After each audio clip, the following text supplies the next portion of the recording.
How about that welcome? Thank you very much.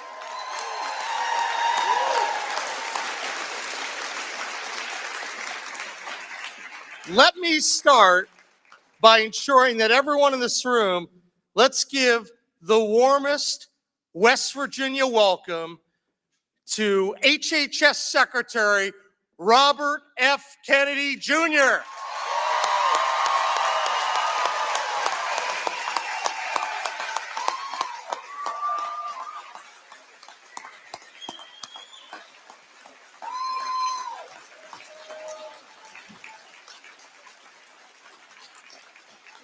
Guys, why don't you take a seat? I want to thank everyone so much for being here. I want to thank all of the elected officials. I want to thank our wonderful First Lady of the state of West Virginia, Denise. I want to thank the leaders of the MAHA movement in West Virginia.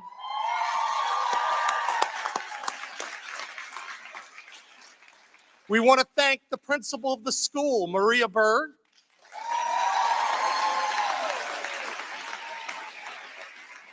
Our secretaries of Health and Human Services, Dr. Arvind Singh and Alex Mayer.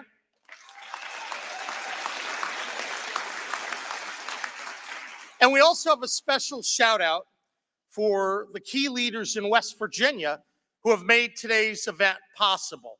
I'm going to go through them real quick, and they're going to have a moment to speak in a few minutes.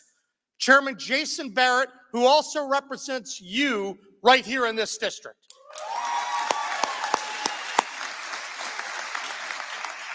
We have Chairman Evan Worrell. Oh, there you go. I'm sorry. By the way, I want to note that Summer Barrett, who's married to Jason, she's a MAHA mom.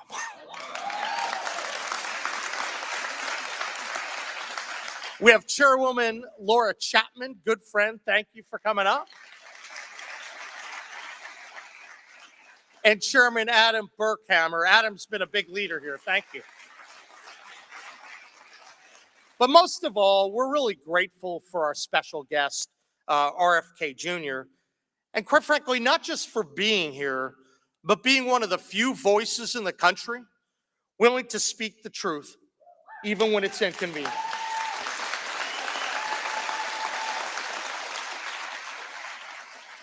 Now, we're here today to talk about some very serious issues impacting West Virginia and our country. And there's no way around it. West Virginia ranks at the bottom of many public health metrics. We lead most of the country in obesity stats, heart disease, diabetes. Our children are diagnosed with ADHD at rates well above the national average. And we have one of the lowest life expectancy rates in the United States. That's the bad news. But we have good news. We have the power to change it. Yes, we do. And I plan to lead by example. I plan to travel this journey with you, and I'm going to do my best, my personal best, to make the hard choices to get healthier. You see, I want all West Virginians to have happy, long, healthy, and purposeful lives, spending time with friends and family and all the things that really matter. And I'm not afraid to admit that I've not always made the best food and exercise decisions in my life, but I will do my best to get better. That's why today I'm proud to launch what I'm calling the 4 pillars of a healthy West Virginia. First, we have to clean up the food. We really do. Let's start with no more dyes and dangerous additives in the schools.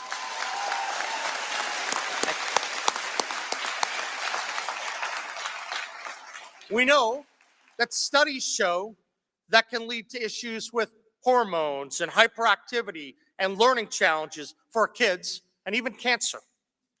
Our kids deserve better, and now they're going to get it. You deserve that. That's why earlier this week, we took the first step to remove those harmful dyes from school nutritional programs and food items throughout the state.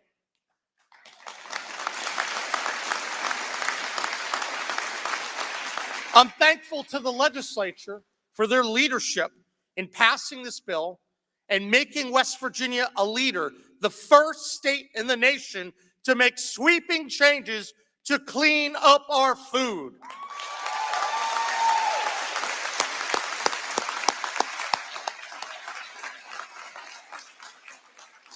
I'm hopeful that this new law is going to lead to a broader national discussion and FDA action so we can have more consistent policies across the nation.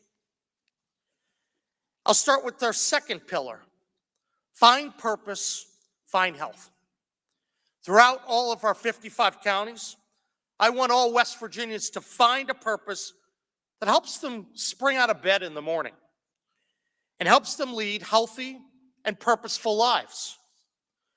As the state with the lowest workforce participation rate in the country, one of my priorities has been getting West Virginians back to work. Yep.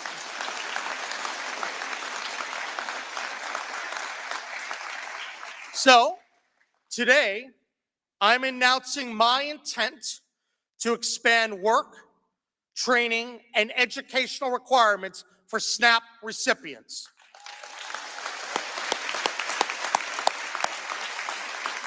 You know, I think we can all agree, work is good, work is moral, and it helps us to be stronger in the mind and the body, and we need more of that right here in West Virginia. Outside of limited exceptions, if you have the ability to work, you should. Pillar 3, move your body, change your life. I think all of us know the benefits of exercise, not only for our physical health, but for our mental and spiritual well-being as well. Now look, I stand before you today. I'm not pretending to be a fitness guru, certainly not the way it may have been 30, 40 years ago. But I have asked Secretary Kennedy to be my personal trainer. And he hasn't said yes yet, but I think he's sizing me up as a major renovation project. You know, unfortunately, most of us don't get the exercise we need, myself included. But in order for us to get healthy and start to move the needle in terms of where we rank in many of the public health metrics, we all, as a state, must start exercising more now.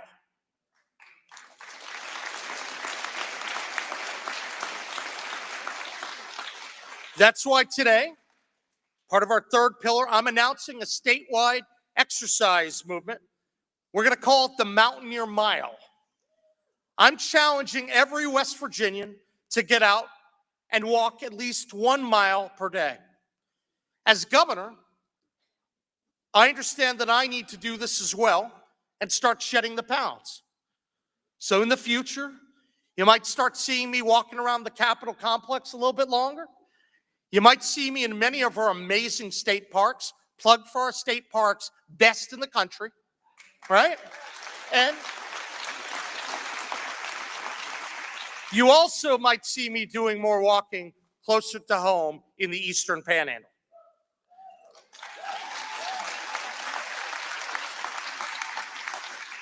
Our fourth pillar, we want to reward healthy food choices. We need to change the SNAP system so that West Virginians are incentivized to make healthy choices, like choosing fresh produce, lean meats, and natural foods over a lot of the ultra-processed crap that barely qualifies as food, right? So, beginning today, we're asking for help to realign SNAP so that good food choices are easier to make. If taxpayers are paying for it, let's make sure it fuels health, not disease.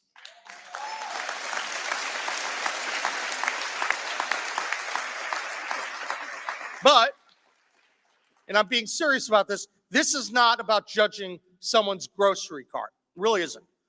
I don't want to do that. I don't think anyone here does. But it is about asking a fair question. Is the SNAP program doing what it was supposed to do? You see, SNAP stands for Supplemental Nutrition Assistance Program.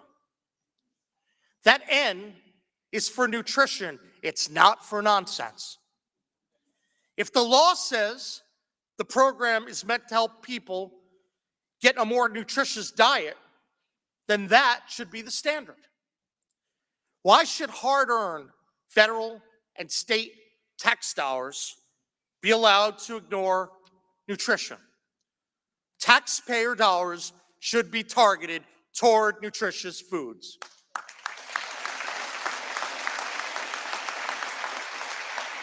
That is why today I'm also intending to request a SNAP waiver from the federal government to no longer have taxpayer-subsidized soda as an entitlement under SNAP.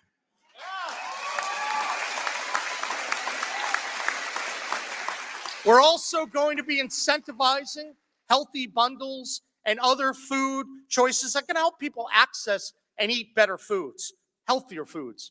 That healthy bundle and other programs, that's going to expand access to healthy food choices in this area and all 55 counties in the state. Quite frankly, I think we can do it, and we can also even save money, federal money at the same time. I'm eager to work with you and the entire Trump administration on that. Making America healthy again and West Virginia healthy again, that's not just a slogan. That's going to be our mission. And here in the Mountain State, we are leading the charge. And that's because in West Virginia, we're not just climbing the mountains, we're moving them. Let the rest of the country take note. We're cleaning up our food. We're lifting up our families. Where tax dollars are involved, we're incentivizing consumption of healthier foods. We're respecting the dignity of work, and we're living up to our name. Wild and wonderful, and now a healthier West Virginia.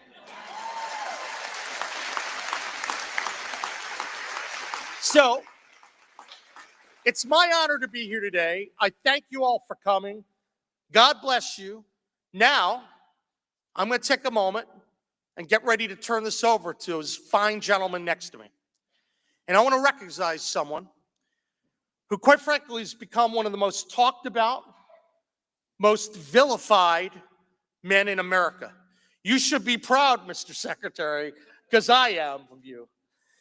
Because when the bureaucracy gets nervous, it sees real change coming.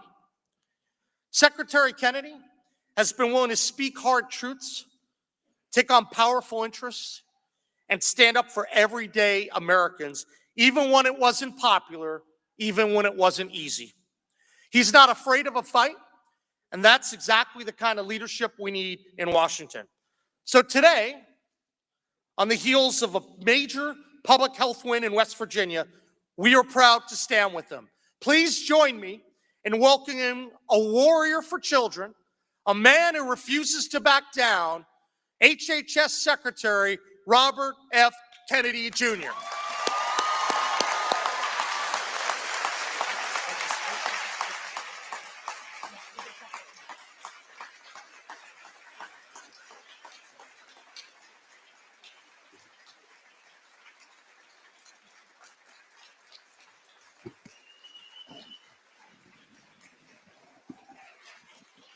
Thank you, everybody. And thank you, Governor Morrisey. I'm very, very happy to be here at St. Joseph's, and I'm really happy to be here in West Virginia. I just want to say a few words about West Virginia, because West Virginia is a state that holds a special place in the hearts of every Kennedy. In the 1960 campaign, I was living in McLean, Virginia. But my parents disappeared into West Virginia for about 6 weeks. And we didn't see them, as well as all of my aunts. My uncle, President Kennedy, who was then in the Senate, was running for president. And the consensus wisdom around the country was that a Roman Catholic could not be elected president of the United States. Al Smith had run against President Roosevelt. He was a Catholic from New York, Catholic governor, very, very popular. And when people found out that he was Catholic, there was a resurgence of the Ku Klux Klan. There were crosses burned all across the country. And he lost the election catastrophically. And people just felt, Americans felt, and the pundits all felt, that America would never elect a Catholic president. When my uncle decided to run for president, he knew that he had to win West Virginia. West Virginia had the lowest number of Catholics, less than 2% of the population was Catholic. And it was thought to be a place where there was a lot of anti-Catholic prejudice. It had voted overwhelmingly against Al Smith. It was critical to my uncle's campaign that he win this state and show the country that a Catholic could win the presidency. He came down to West Virginia, and his objective was to shake the hands of every person in West Virginia. And I think he came very close. And my parents came down, my uncles, my aunts, luckily we had a lot of Kennedys, and they all came down, and they spent time really getting to know the people in West Virginia and understanding the issues in the state, the problems, and those things stayed with him throughout his presidency. And on election day, he won the state of West Virginia overwhelmingly. And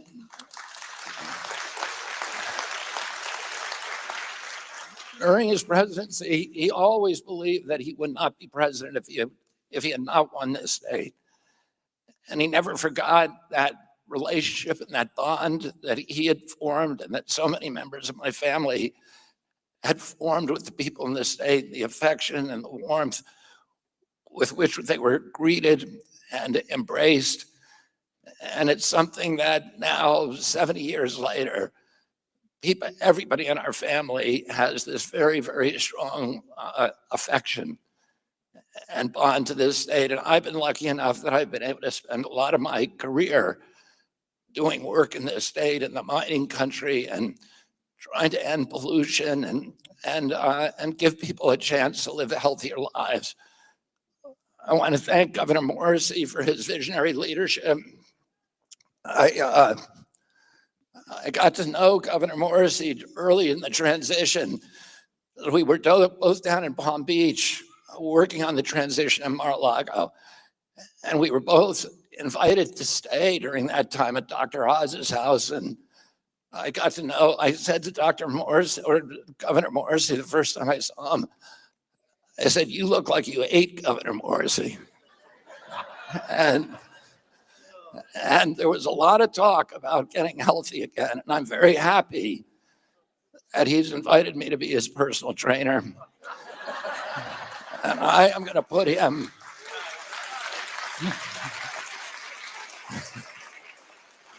on a really rigorous regimen. And we're going to put him on a carnivore diet. We're going to make him raise your hand if you want Governor Morrisey to do a public weigh-in once a month. And then when he's lost 30 pounds, I'm going to come back to the state and do a celebration and a public weigh-in with him.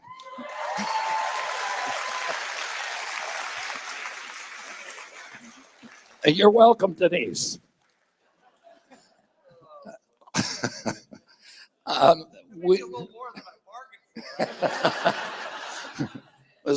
He left me an open door. So anyway, we have a public health crisis in this country. And unfortunately, West Virginia is leading the way. There's the highest obesity rate of any state in our country. This year, you pulled ahead of Mississippi. It has the highest rate of chronic disease in the country. And so I'm very, very grateful to Governor Morrisey for his visionary leadership in getting West Virginia to lead the way in transitioning off of processed foods. When my uncle was president, 3% of Americans had chronic disease. We spent zero on chronic disease in this country, zero. There was no medications for it. Today, we spend $1.3 trillion on chronic disease every year. It's about 90% of our healthcare budget. And you know, for most of my life, the Republicans and Democrats have been fighting about a healthcare plan, about treatment, really a sick care plan, about how to treat all this illness. Should it be Obamacare, the affordable health plan? Should it be public-private partnership? Should it be a single payer? These are what the big battles that you read about on Capitol Hill. The real battle is that we're getting sicker and sicker every year. And and it's really just a debate about who's going to pay the treatment.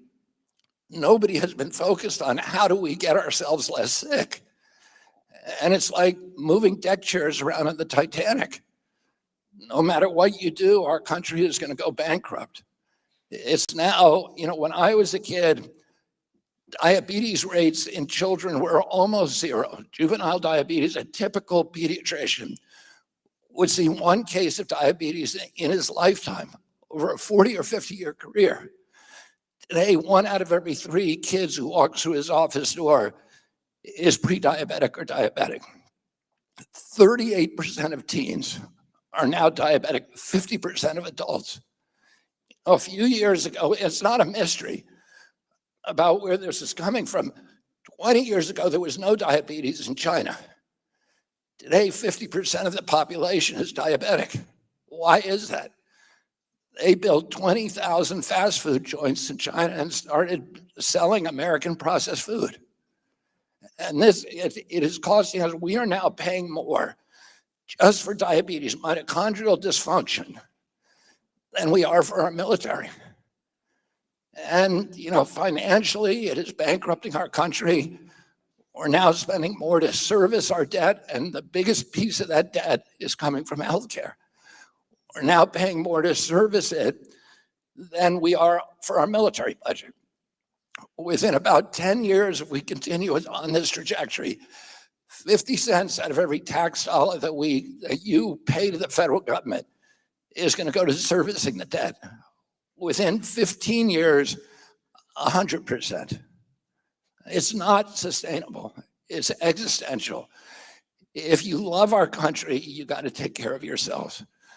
President Trump said that he wants to make America healthy again, but he wants to make it strong again. We cannot have a strong country if we have sick citizens. President Trump says that he wants to restore the American dream. But a person who is healthy has 1,000 dreams. A person who is sick has only one. And there is 60% of our country now that has only one dream, which is to get better. And we need to give them a pathway to doing that. And the pathway is through food. Food is medicine. It treats us in different ways, and it treats our health. It treats our mental health. There was a recent study that showed that when they switched the diet in prisons, that violence went down to a whole food diet. That violence went down by about 70%. When they switched the diet in juvenile detention centers to whole food diet, violence went down 100%. There's a scientist at Harvard now who is curing schizophrenia with a carnivore diet. So the loneliness, the dispossession, the crisis that we have in mental health, in suicide, in ADD, ADHD, all of these are linked, and particularly to the dyes. It's very clear the dyes that Governor Morrisey is banning. All of them are linked in very, very strong studies to ADHD and to cancers. So we're seeing an explosion in cancers in this country. We're seeing an explosion in infertility. Teenagers today have 50% of the sperm count and 50% of the testosterone of 68-year-old men. Girls are now reaching puberty 6 years earlier than they're supposed to, between 10 and 13 years old. Other countries are not experiencing this. We've seen autism rates go from 1 in 10,000 when I was a kid, 1 in 10,000, 1 in every 36 kids today, 1 in 22 boys in California. And the obesity rates have gone up to, as I said, 50% in adults, or 70% overall obesity or overweight, from 3%. In Japan, it's still 3% because they're not eating these foods. They have nutrition programs in the foods where they have a nutritionist in every school who's in charge of the menu, and they eat healthy foods so they don't have these illnesses. And we, when I was a kid, we were the healthiest, most robust people in the world. And today we're the sickest. 60% of Americans, from 3% when my uncle was president, 60% today have chronic disease. And it's not happening in other countries. During COVID, we had 16% of the COVID deaths in this country. We only have 4.2% of the world's population. So we literally did worse than any country in the world. And when you ask CDC, why are Americans dying from COVID at higher rates than any place on earth when we have all the money? They said, well, it's not our fault. It's because Americans are so sick. That is their fault. And we're going to change that. But they said that according to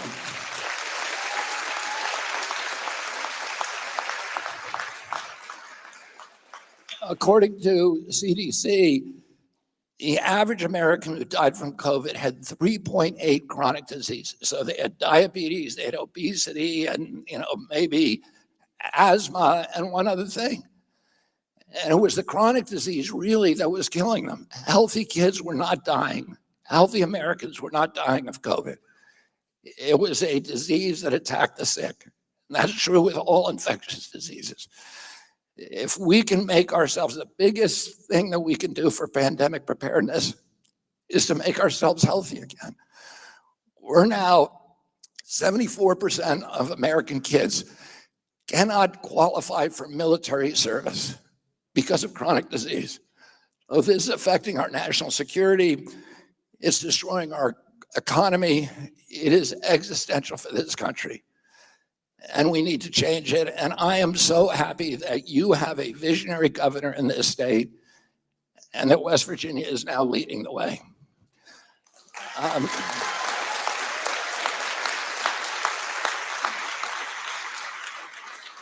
And I want to commend Governor Morrisey not only for his vision, but for his courage, because it's very, very hard. And for these legislatures who are pushing this bill, all of them are getting calls every day from the big soda companies, the sugar soda and the fake food companies.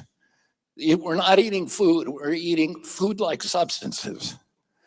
And I'll tell you what happened. I was involved in the tobacco litigation back in the late 1980s. And the tobacco companies were, at that time, the cash richest companies in the world. But they saw the writing on the wall. They saw that the consumer base was turning against them. People were stopping smoking, and that they were being prosecuted and sued successfully.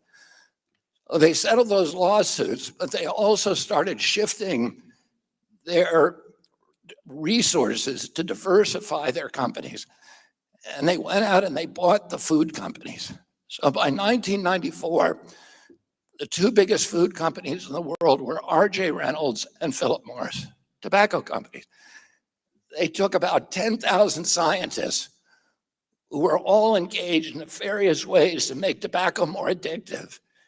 and they put them to work making food addictive, inventing ingredients in the laboratory that would make it do things to food. For example, they found out that food that you fill up, your brain tells you your stomach is filled, in part by counting the number of times you chew. So they started adding softeners to our food so that you wouldn't chew so much. So you'd have a sense that you're unsatisfied, you're insatiable, you're never full, so that you keep pouring it down your mouth. And that's just one of the many things they did. They added sodium and sugar. Sugar is as addictive as crack, and it's almost as bad for you. It kills you just as surely, it just kills you a little slower. It feeds tumors, it destroys your body, it destroys your brain. And they added more and more sugar to make us addicted to their products. And these companies are now, just like the tobacco companies were, are flooding into the offices of your state leaders and legislatures, of the governor, and they're telling him he's making a big mistake. They're telling him that they're going to stop writing checks, that they're going to run people against them, that they're going to destroy their political careers. And Governor Morrisey was telling me that he met with the soda companies this week, and they said to him, you need to be educated about this. And they said, food stamps is not a nutrition program. He came in with his Diet Coke, and he said, is there anything nutritious in here? And they were like, no, of course not. But food stamps is not a nutrition program. And he said, it's called SNAP, Supplementary Nutrition Assistance Program. It's supposed to be nutrition. It's not supposed to be food-like substances that are actually poisoning us. And so, but it takes a lot of courage to stand up to these companies the same way that it did to stand up to big tobacco. But these men and women, your leaders, Governor Morrisey, is standing up for you. And we all need to stand up for ourselves and take care of ourselves. It's an act of patriotism. If you love this country, you need to start taking care of yourselves.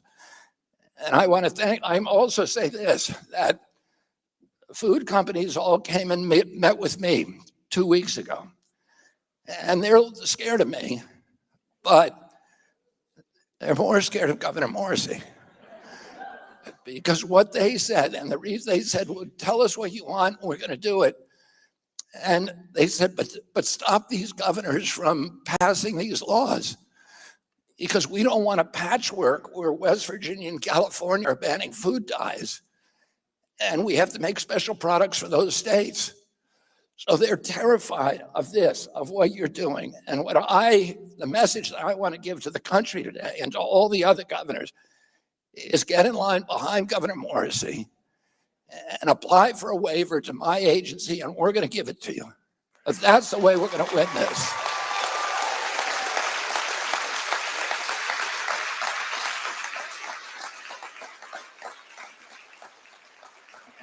I want to thank all of you. I want to thank the Maha moms who got me into this office, and President Trump, who has given me free rein to do anything I need to do to make America healthy again. And then I particularly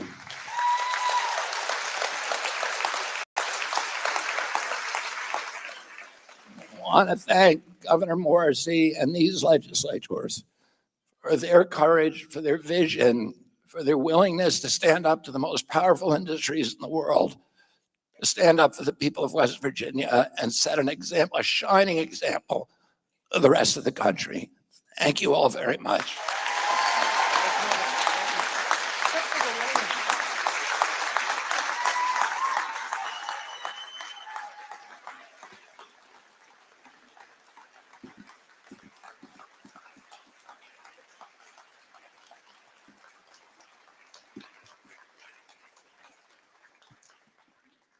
I thought that was a wonderful speech, except for the darn weigh-in part. What is that all about? I want to thank Secretary Kennedy for coming in. We're going to, just in a moment, I'm going to sign the letter of intent to ask for multiple SNAP waivers. But before I do, I want to give 30 seconds to just a minute to these amazing legislators who really have been dedicated to the cause. And so I want to start by recognizing Chairman Jason Barrett to come up, and also his beautiful wife, Summer. Why don't you come right up?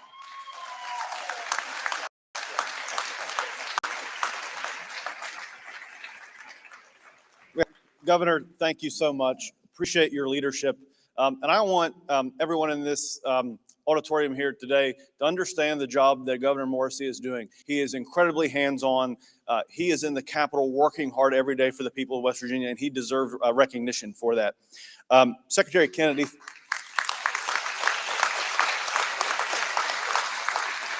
Secretary Kennedy, thank you so much for your leadership and inspiring a movement across this country. Our country is in debt for you for doing that. Thank you so much for doing that.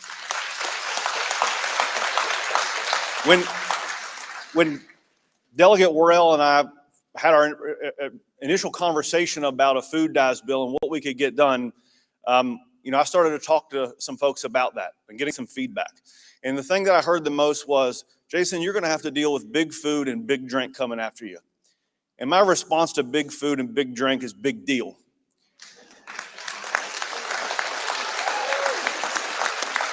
And my colleagues and I, we took on this fight for one very simple reason. The people of West Virginia are worth it.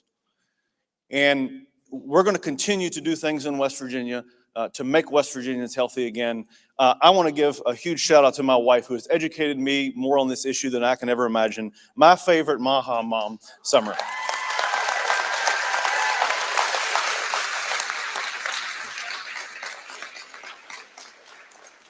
Thank you all so very much, and I can promise you more great things are coming for West Virginia. Thank you.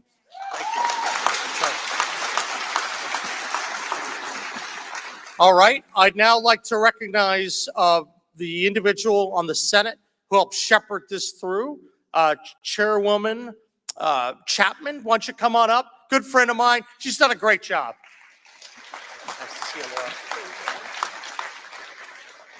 Thank you very much. I want to give my sincere appreciation and thanks to Governor Morrisey, who is doing an amazing job and really has put us in the forefront on this issue. And I just want to thank you for your leadership. And also for Secretary Kennedy, who has put these issues into the mainstream media and into our lives. Without his leadership, most of us wouldn't even be able to know half of these issues. We do have the worst health outcomes in America. And Delegate Worrell and I are working hard in our health committees to try to make our lives better. 27% of our citizens live in a food desert. And I just want everybody to realize we're here for the children. You all are our future leaders. You're our future, and we need to make sure that we do a great job for you. So thank you very much. Thank you for being here, and thank you for the invite. Nice to see you. Thank you. The individual who really was one of the key folks in the House driving this through, the chairman of our health committee, Evan Worrell. Well, thank you. What a great turnout. I want to thank the governor. He is working hard for you and has done a great job so far. We appreciate that, Mr. Governor. And Secretary Kennedy, thank you so much for your visionary leadership. You know, I remember texting you back in January, and I said, when the secretary gets confirmed, because I knew you'd be confirmed, we're going to make West Virginia healthy. And I talked to him about that. But I'm a father of 7 children with an 8th on the way. My wife is 34 weeks pregnant. Yeah, thank you. But I appreciate, I know, sincere thankful to her. She's one of the original Maha moms. She just educated me on this as well. Just like the senator said, she's taken these things out of our food at home, and she has led the charge here that led me to come here in the West Virginia legislature and do this. And so I promise to you, we're not done. As a House Health Chairman in the West Virginia legislature, we're just getting started. I have a big 4x8 sign in my office that says, make West Virginia healthy, and we intend to do so. Thank you again, Governor, and thank you, Secretary. Thank you.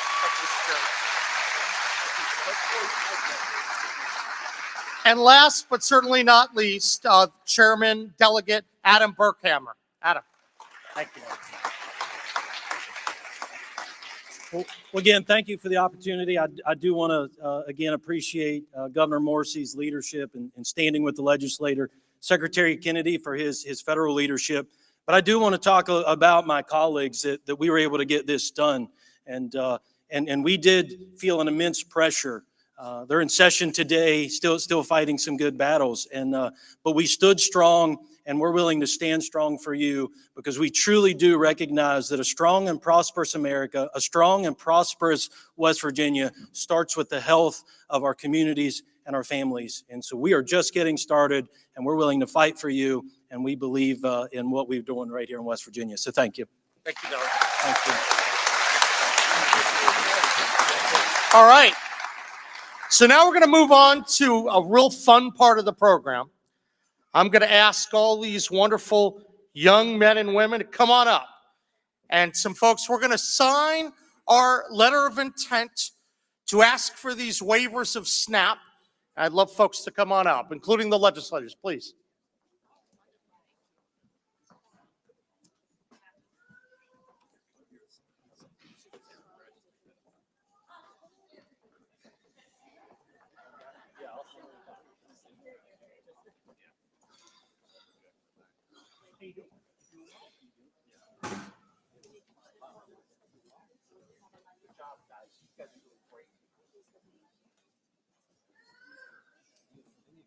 You guys having a lot of fun? Pretty cool. You ever seen anything like this? I can keep coming. You guys want to step up a little? There's more room over here. Keep on coming over. Guys, you can come up right next to me.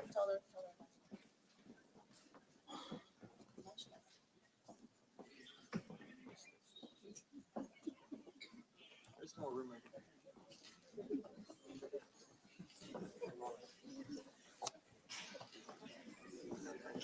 By the way, I think my voice can travel. Isn't it a wonderful and a historic moment to have a Kennedy in West Virginia? That's right. With that, Nice. There we go. Yeah. now,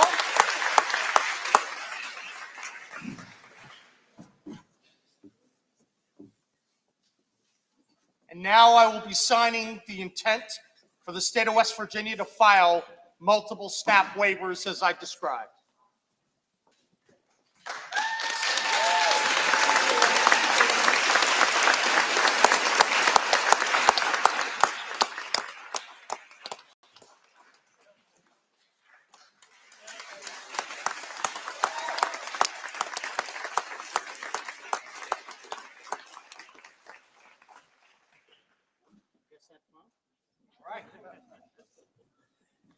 Well, I have some bad news for you. Time to go back to class.